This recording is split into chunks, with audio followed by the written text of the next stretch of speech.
The poetry of Anglo-Saxon England is the oldest English poetry in existence, but it is also the fruit of even older traditions and practices. Among the members of the Germanic tribes who were the continental ancestors of the Anglo-Saxons, poetry satisfied a number of basic needs. These pre-literate cultures depended solely on the spoken word to express their beliefs, to preserve their history, and to provide their entertainment.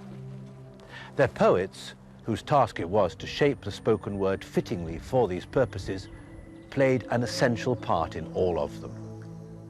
The first thing to realize about Anglo-Saxon poetry, I think, is that it's not really an early stage of English poetry.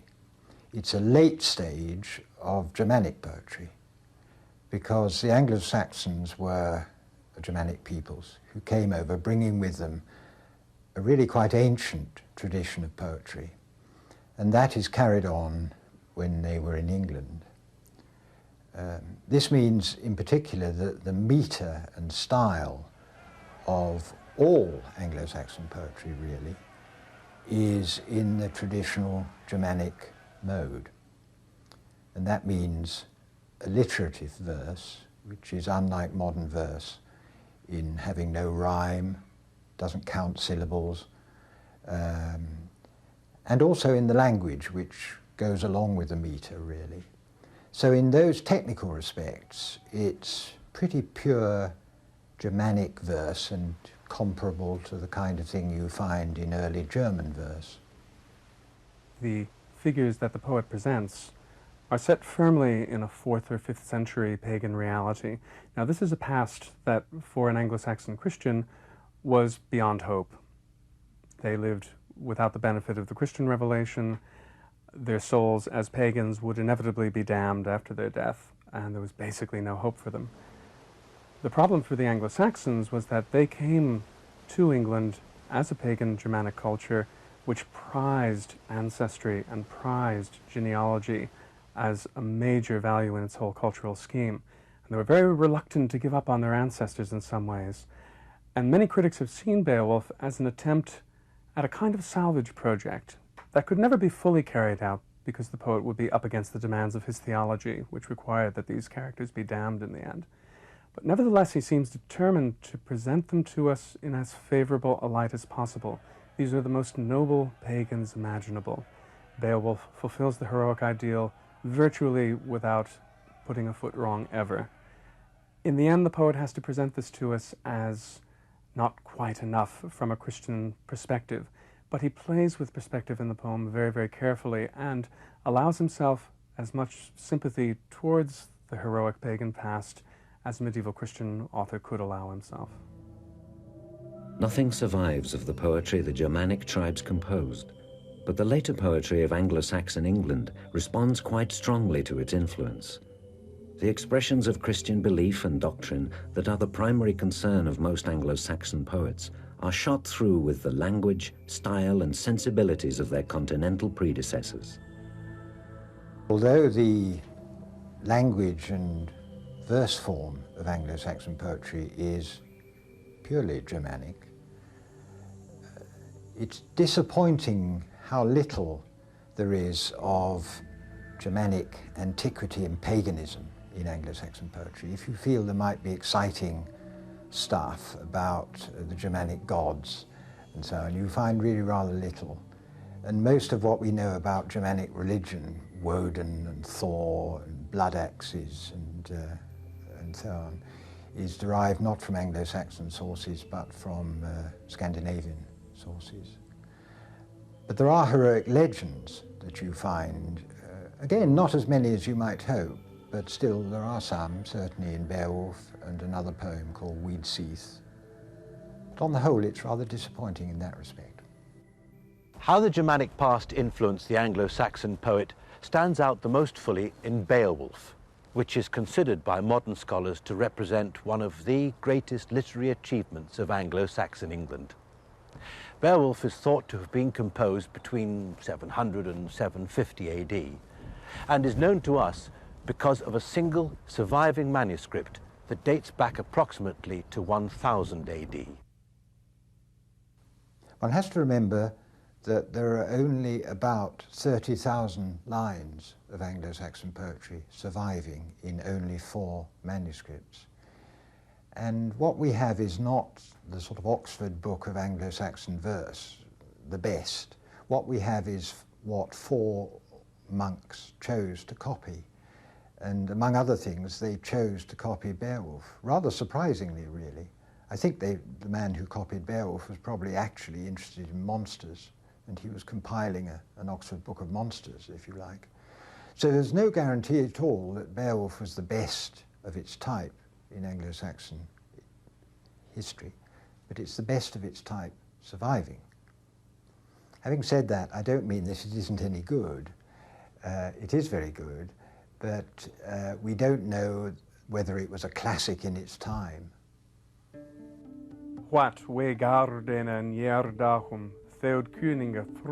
Listen, we've had word of the might of the spear dames, kings of the people in ancient days, how those princes performed deeds of great valour. From hosts of enemies, from many nations, did shield shaving often seize their mead hall benches, striking terror into their leaders, long after he first was found, a destitute foundling. He knew some comfort for that, growing great beneath the skies, thriving in worldly honours, until every neighbouring tribe across the sea was compelled to obey him and offer him tribute. That was a good king. The shield shaving mentioned here is not an English hero, but the legendary founder of a 5th century Danish dynasty, who is alluded to in a number of ancient Germanic legends. We know too little about the composition of Beowulf to understand exactly why the poet chose a Scandinavian setting for his great work. But the world he depicts in these opening lines is a pre-Christian Germanic world that haunts the verse of nearly every Anglo-Saxon poet whose work has survived. From the comparatively civilized times of the Beowulf poet, the early days were an age of stark contrast.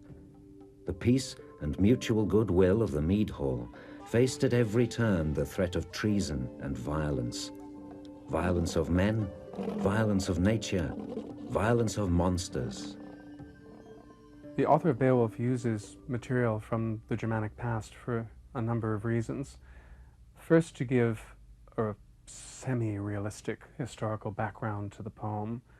Although his character is a legendary monster killer, the poet is able to put him in a historical setting that would have a great deal of resonance for his immediate audience. Beyond that, the historical material provides a contrast with the legendary matter of Beowulf's own career. In this, it provides a human perspective on the superhuman excellence of Beowulf, where Beowulf's combats with Grendel's mother, and with the dragon are reasonably uncomplicated affairs morally. These are figures of supernatural evil whom Beowulf is entirely justified in killing as he does. The stories of human conflict, of the passions that engender it, of the cultural situations that give rise to it, all emphasize the tangled and difficult and morally compromised character of the heroic ideal on the ground in real time, so that you have an idealized portrait of it in Beowulf contrasted against a realistic analysis of it in all its glories and failings, that's played out in the context of the historical matter. As well, history, in a sense, swallows this poem at the end. Beowulf dies thinking that the dragon hoard he's uncovered will be the salvation of his people, whereas various narrators in the wake of Beowulf's death let the audience know in no uncertain terms that Beowulf's death is an unmitigated disaster for his people. He's ruled them well for 50 years, and there is no one to replace him, and they are ringed with hostile peoples who will come swarming in for the kill in the wake of Beowulf's death, sooner or later. And these are the peoples that have been involved in the historical feuding with Beowulf's people, so that they are historical figures themselves and will come barging in on the poem like an unwelcome intrusion of reality into the slightly more unreal fairy tale aspect of the poem with its dragon-slaying hero. The reputation of Scyld and of every other leader who appears in Beowulf rests on their success as protectors of their people through wise government and martial prowess. The individual hero, such as Beowulf himself, demonstrates his worth by living up to the heroic ideal that informs most Germanic literature.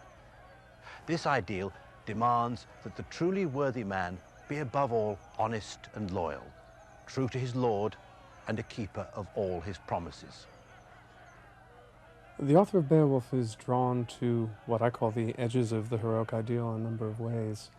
He tells quite a few stories along with the story of Beowulf. Modern critics refer to these as digressions, although they're generally linked very closely to the matter of the main tale. And in these, he presents us with persons and situations where the heroic ideal simply ceases to function for various reasons. Some of them involve simply bad kings who don't rule well. Some of them involve good kings who find themselves in nevertheless hopeless situations. The character of Hrothgar at the poem's opening is a classic example of this. The poet is very definite about his being a good king, yet he finds himself unable to defend his mead hall against the monsters who are haunting it. Those who fulfill the ideal receive its greatest blessings, honor and protection in the mead hall, and the rich gifts that their lord distributes with great ceremony to show his regard for his followers' loyalty. Well, I think Germanic poetry had always been inclined towards heroic subjects, and certainly the surviving Anglo-Saxon poetry has a lot of heroism in it, of two types really. There's a lot of what one might call Christian heroism. Treatments of saints, for example, represent them as heroes fighting in God's cause against the devil, against God's adversaries. And in The Dream of the Rood, Christ is represented very much in a heroic fashion. He strips himself for battle when he approaches the cross, for example. But the more obvious form of heroism to us is the heroism of ordinary men fighting enemies, and there's a good deal of that in Anglo-Saxon poetry. The poem called The Battle of Maldon, which comes from the very end of the Anglo-Saxon period, sometime in the 990s, getting on for 1066, is an example of that. It's a poem based on an actual battle between the men of Essex, who in those days were heroic, and the Vikings. And the leader of the Essex men, Byrhtnoth, is certainly conceived in a heroic vein, although he's also criticized for a sort of heroic rashness. And there is a sense here and in other Anglo-Saxon poems that heroes can get carried away and risk themselves and their followers unnecessarily simply out of their high heart. This is the heroic ideal in brief. It is explored and celebrated by the poets of Anglo-Saxon England, who enter into extreme circumstances to test the ideal. To help us understand Beowulf in context, it is important to look at other Anglo-Saxon poetry. The late 10th century poem known as the Battle of Maldon, for instance, celebrates a famous English defeat. A succession of English warriors give voice to the heroic ideal as they face the stark choice between death in battle and the coward's shame should they flee. Here shall they herdra, herda the kenra. Thought must be the sterner, heart the keener, spirit the higher, as our strength dwindles. Here lies our leader, cut down in death, that good man stretched out on the earth. Whoever thinks to flee now from this battle play shall lament it bitterly forever. Beowulf addresses the theme of exile in a number of different ways. Most prominently, in the case of the monsters, Grendel and his mother, who are the first on the scene in the poem, the poet describes them as descended from a race of giant beings who ultimately were descended from Cain, the first murderer. And God has exiled these because of Cain's sin in killing Abel. They're cosmic exiles, if you like, as figures of profound evil. At the end of the poem, Beowulf is fighting this dragon which has been guarding a hoard of ancient wealth. And the poet tells the story of this wealth and how it came to be buried beneath the earth by the last survivor of a culture whose material remains the gold represents. And this figure has a little song that he chants as he's putting the last of the gold in. It's often referred to as the Song of the Last Survivor, where he is in a state of mourning over his culture, which is now vanished. He's the sole representative of it. And it takes up many of the themes of exile that we see in other poems like The Wanderer. Rather ironically, the dragon's raids are prompted by the theft of a cup from his hoard, which was committed by another solitary character who appears to have fallen out of favor with his lord and is in something like that condition of exile, who stumbles on the hoard and takes the cup in an effort to buy back his lord's favor. And it's his exile, if you like, that is the spark that sets off the final crisis in the poem that will lead to Beowulf's death. If a man was cast out from society for criminal behavior, or if by chance or cowardly design he outlived his lord, he suffered the horror of exile. This is the worst fate that can befall any member of a heroic society, where individual identity depends wholly on the support and structure of the entire community. This narrator of the old English 8th century elegy known as the Wanderer stands in just such a predicament and gives eloquent testimony to the grief it entails. In terms of style and content, the Wanderer is often compared to the Seafarer, another 8th century poem in alliterative verse. Experts generally agreed that both poems are consistently Christian with a coherent theme, namely that of faith relieving man's loneliness. The Wanderer then appeals to others who have had similar experiences. He who has experienced it knows how sorrow is a hideous companion to him who has few dear friends. The paths of exile claim him, not highly wrought gold, ice in his heart, not fame on earth. He remembers hall men and the giving of treasure, how his gracious lord in his youth used to show him favour. All joy has perished. One of the pivotal moments in the history of Anglo-Saxon England was the coming of the mission led by St. Augustine of Canterbury in 597, which resulted in the eventual conversion of the Anglo-Saxons to Christianity. Some poets explored the mysteries of the new faith, using the images and ideals of the heroic tradition, depicting Christ as a successful warrior king. There is a lot of Christian poetry in the 4 manuscripts. You've got to remember that those 4 manuscripts were written by monks, that is, they were copied by monks, and therefore they would favour Christian material, and they certainly did favour Christian material. There are versions of Bible stories, a poem called Genesis, another called Exodus. Actually, Genesis is a very interesting poem. There are also quite a lot of poems on saints' lives, Saint Juliana and so on. The best of the Christian poems, and a very, very remarkable poem, is The Dream of the Rood, which is an account of, a sort of account of the crucifixion of Christ in a very Germanicized way, really, in that Christ is represented as a hero conquering his enemies, and it's quite different from the sort of thing that one's accustomed to perhaps later, the suffering Christ and so on. The Dream of the Rood was one of the earliest poems, written before 750 AD, as carvings recorded from around this time suggest. It is generally regarded as one of the finest, most original, and perfectly constructed religious poems. The author of The Dream of the Rood, the poem that most strikingly blends heroic and Christian themes, creates an impossible paradox in heroic terms. But in Christian terms, he illuminates the central mystery of Christ's victory over death. I could have laid our enemies low, completely, but I stood fast. The young warrior stripped himself.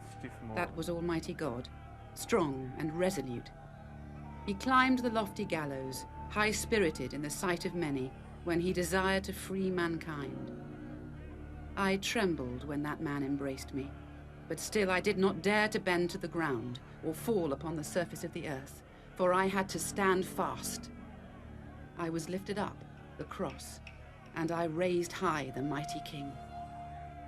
The cross is personified here and depicts itself as a loyal follower of its Lord Christ, whom it describes as a Germanic warrior advancing boldly to battle. Yet the cross's loyalty requires that it obey its Lord's command to stand fast and become the instrument of his death, a death which medieval Christian theology interpreted as actually being Christ's moment of triumph.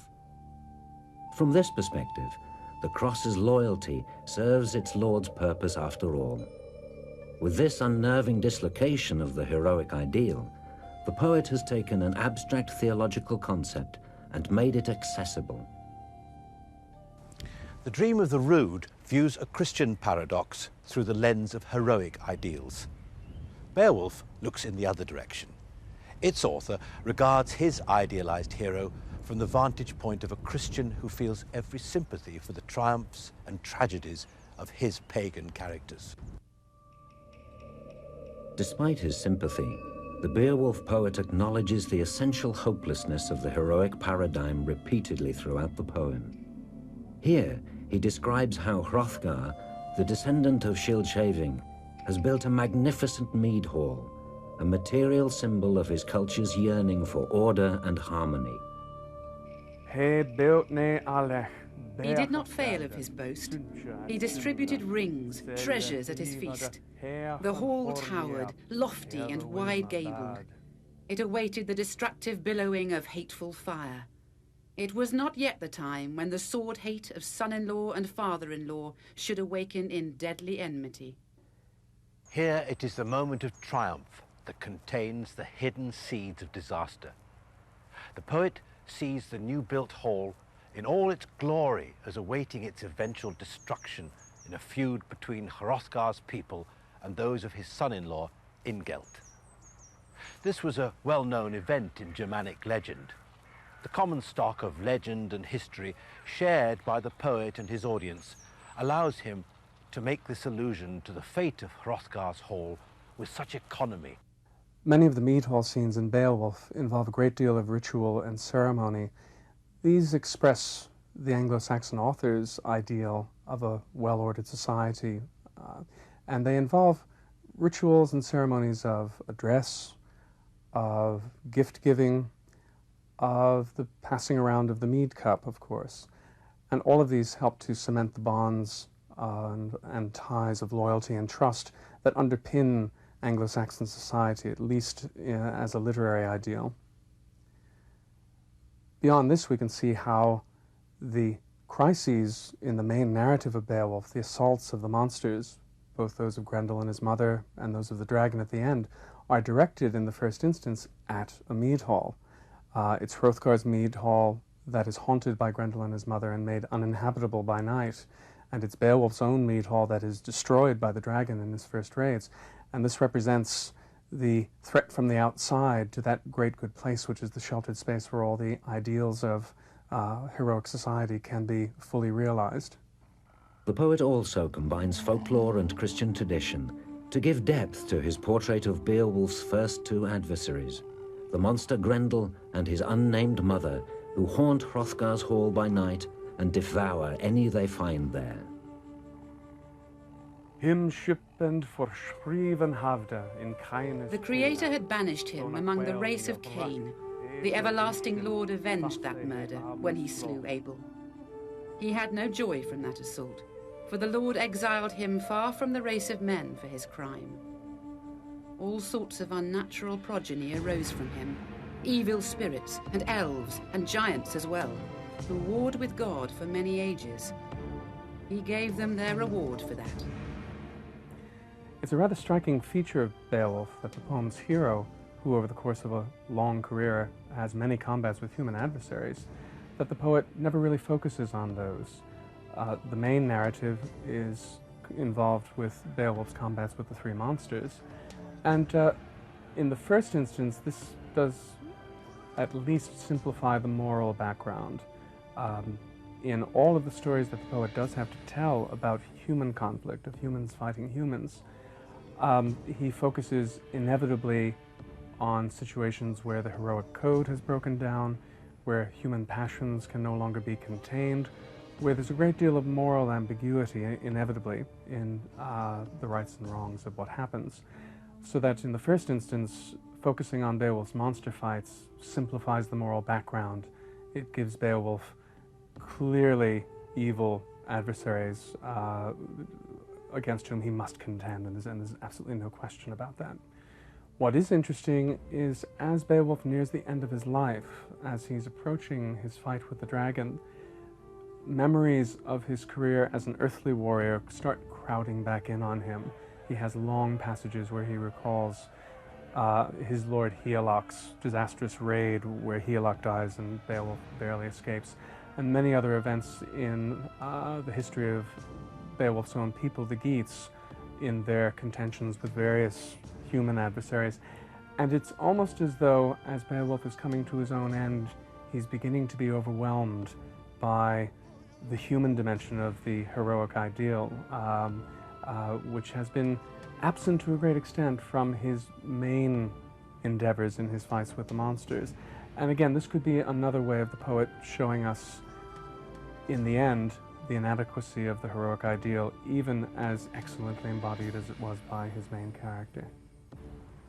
The poet makes Grendel more than just a Germanic bogeyman.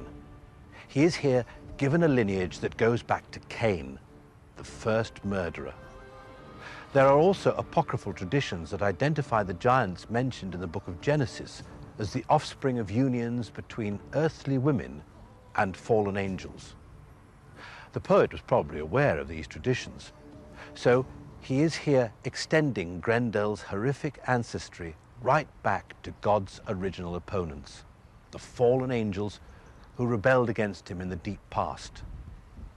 From this perspective, the nightly visitations in Hrothgar's hall become skirmishes in the cosmic battle between good and evil that has gone on since before time itself.